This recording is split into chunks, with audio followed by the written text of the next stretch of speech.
Up guys, welcome back to yet again another video. I'm going to be doing the MCU villains tier list. Let's get straight into this video. Okay, so we got Abomination to start with. Based on the fact we haven't really seen Abomination, I'm going to put him in D tier. Pretty cool to be like a counterpart to Hulk and see how he would fight against Hulk. But I mean, you're not beating Hulky, man. Curious to see if like Ross ever had contact with him after that or just went to shit, because nothing happened after that and we never saw him. So yeah, definitely D. Alexander Pierce, I quite liked him in Winter Soldier. I know he's not the main villain. He's mainly like the instigating all the things to do with Bucky. And he's obviously Hydra's weapon, so to see him go through what he does and Alexander Pierce sort of talk to him when he does, it's interesting. But again, this guy has no sense of physical power. It's just that he's got so much power with Hydra. In terms of that, he's very shit. I mean, Nick Fury killed him quite easily, so there you go. The only reason I'm putting Dormammu in C tier is not because of his power. He's a cosmic entity, but he was only there at the end of the movie. And I mean, the whole build-up throughout the film to find out the Dark Dimension had Dormammu and he was finally unleashed. I mean, technically, he would have destroyed the world. And Caecilius is the main villain, and then Dormammu's like the second, but then he's the bigger threat.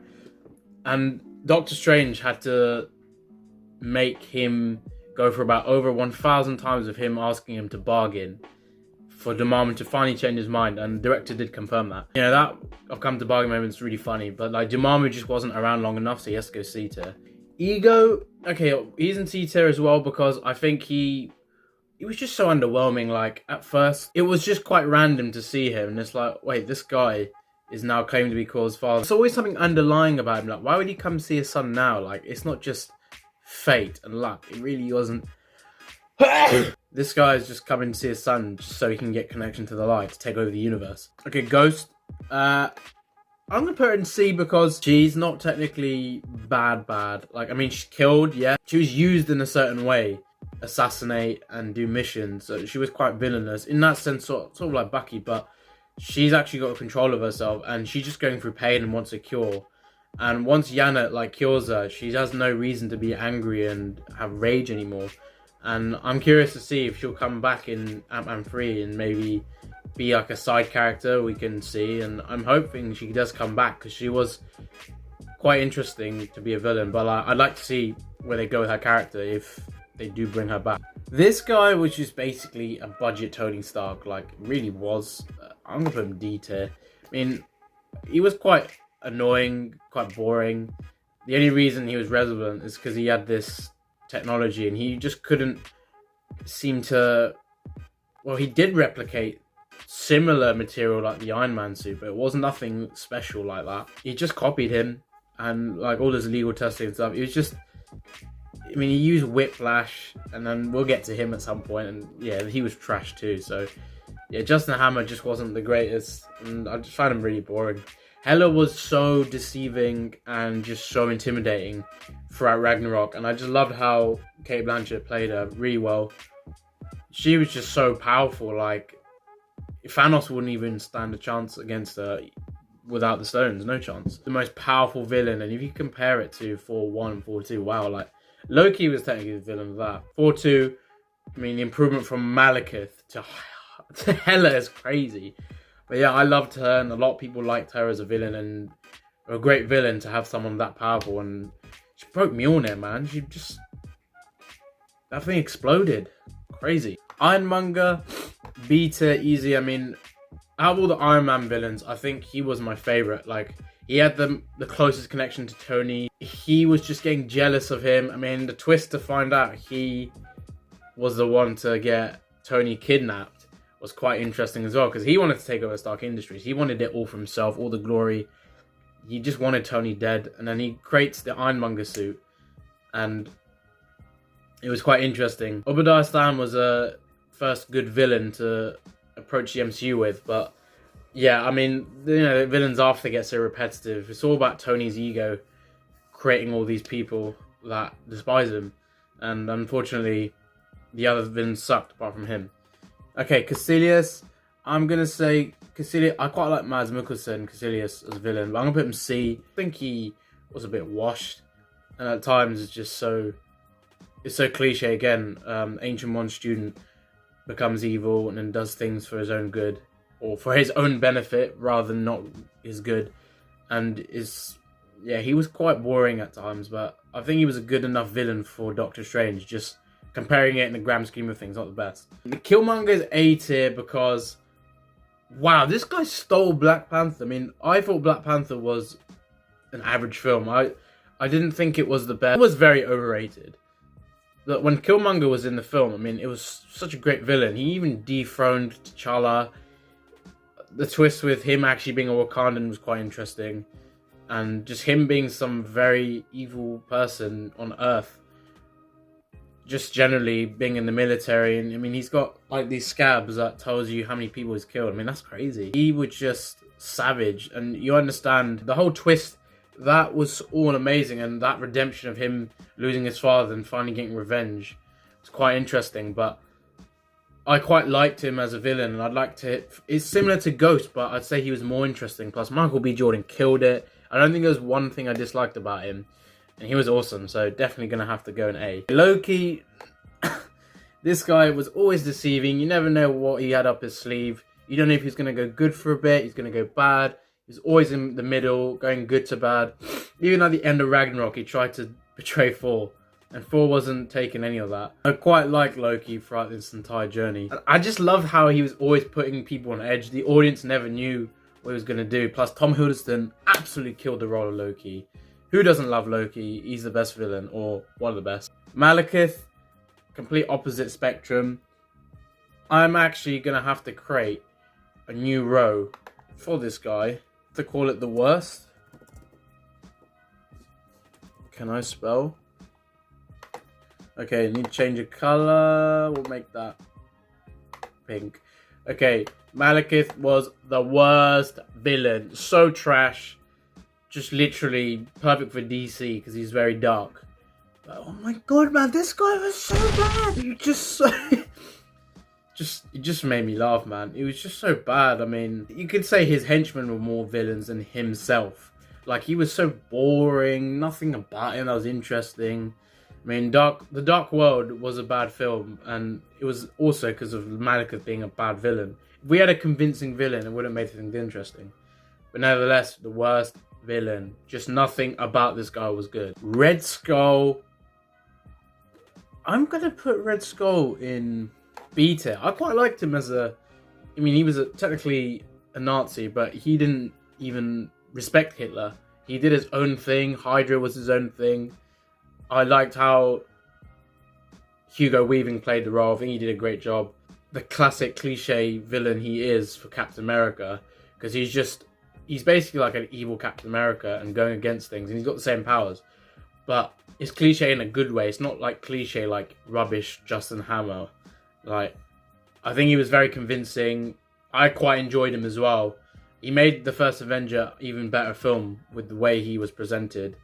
And he just posed such a threat with the Tesseract. And I was just so convinced with him being a good villain. B tier might be quite high up for him for a lot of people, but for me, I think that's fair. Ronan, I'm going to put D tier because this guy never seemed to achieve what he said. He never said it. He said he was going to kill Thanos, never did that. He was going to take over the world and, you know, destroy Xandar with the Power Stone.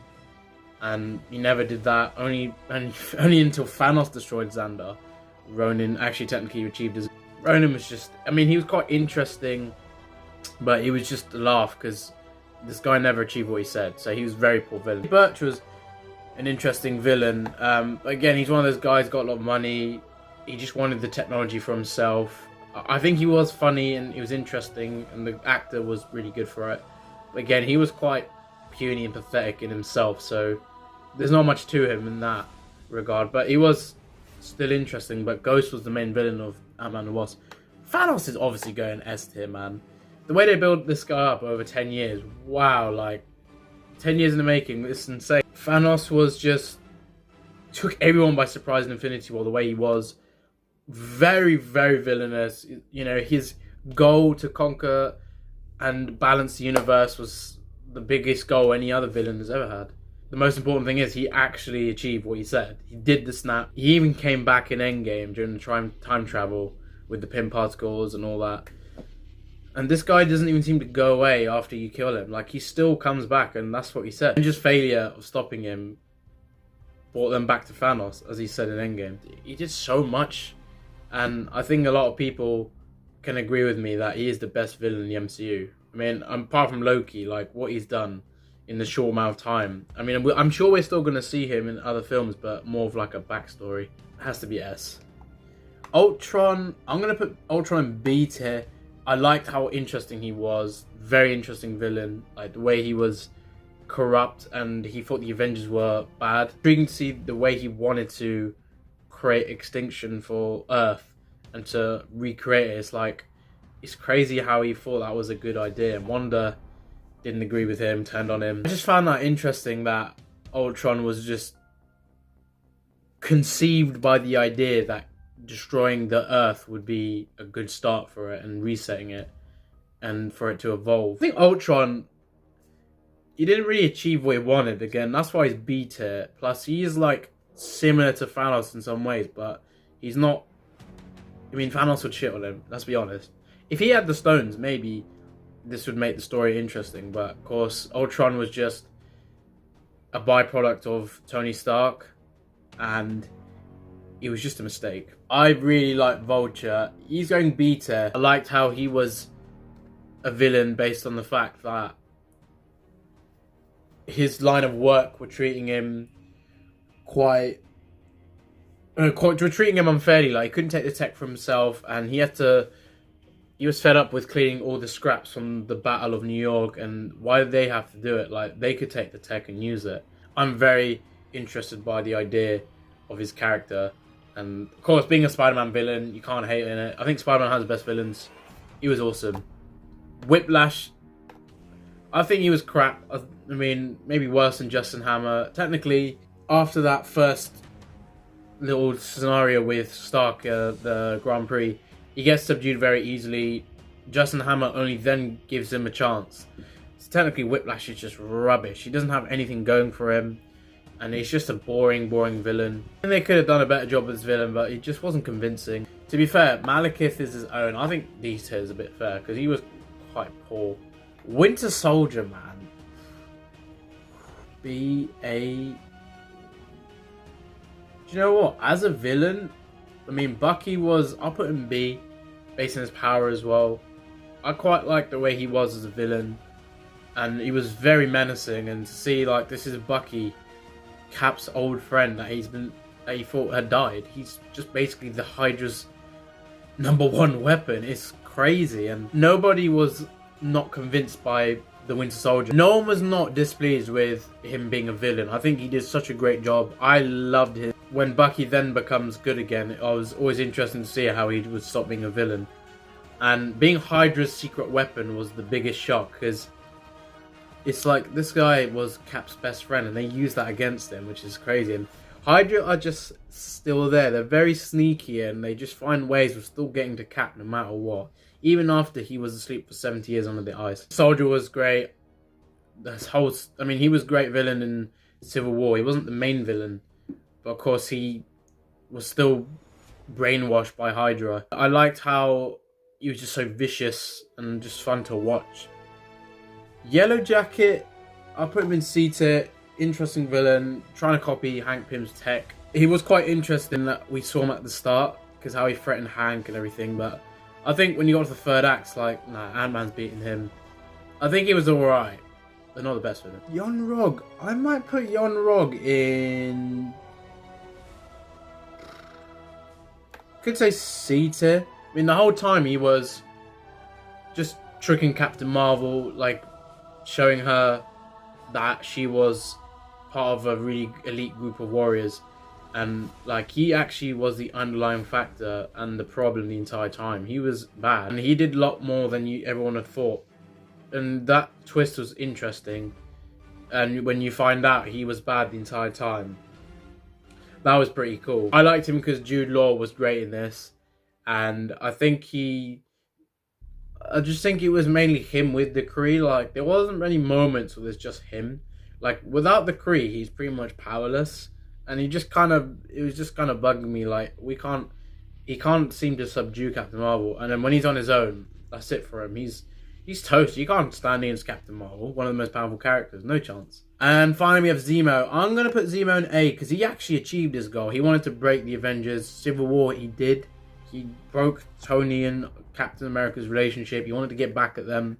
If he didn't kill them, like, he hasn't got the power, he can still do something to disrupt them. And he did. And technically, because of Zemo causing that, they lost in Infinity War because the Avengers weren't together. And because of Zemo, Tony never called Cap. And then those guys never met in Infinity War. Only until they lost, they saw each other. This guy caused so much without realizing that Thanos was going to come and do what he did. Technically, without him, there would be no Infinity War. So you've got to see it in that way. Like, the Avengers were just not the same when Zemo caused that. So just got to put it there. And that is the list. I hope you guys enjoyed this video. I was thoroughly happy with doing this list because the villains are very interesting. I mean, there's so many here that are good, and there's some that are pretty poor. I mean, no one is as bad as Malekith though, but that's my list. Hope you guys enjoyed this video. Make sure to subscribe if you're new, and stay up to date with the content. I'm going to do some tier lists soon. Hope you guys are staying safe, taking care of yourself, and I'll see you in the next video.